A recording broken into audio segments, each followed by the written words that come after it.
चला तर मग मालिकेच्या येणाऱ्या पुढील भागात आपल्याला बघायला मिळणार आहे की रविराज सांगत असतो की आम्हाला कधी वाटलं नाही की तन्वी आमची खरी मुलगी नाही.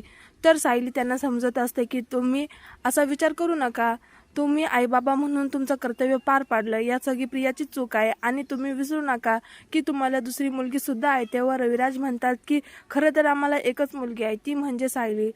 प्रतिमा म्हणते की मुलगी आपल्या आईवर कसं प्रेम करते हे आम्हाला तुझ्याकडून कळालं. रविराज म्हणतो की सायली सगळ्यांना सांभाळून घेणं, निस्वार्थ प्रेम करणं, कोणाचंही वाईट चिन्ह न, हे सगळे प्रतिमाचे गुण तुझ्यात आहे. कधीतरी तर वाटायचं की तूच आमची खरी मुलगी आहे ना, की ती तन्वी. तर रविराज प्रतिमाने आता सायलीला जवळ घेतलेलं असतं. त्यानंतर सायली म्हणते की चला जेवण करूया. तेव्हा रविराज नकार देतो. अर्जुन म्हणतो की या घरात सायलीला कोणी नकार देऊ शकत नाही आणि तुम्ही चक्क जेवायला नकार देतेस, तेही सायली समोर. तर रविराज घाबरून प्रतिमाला म्हणतो की तुझ्या पोरीने डोळे वाटारले, चल बरं आपण जेवण करूयात.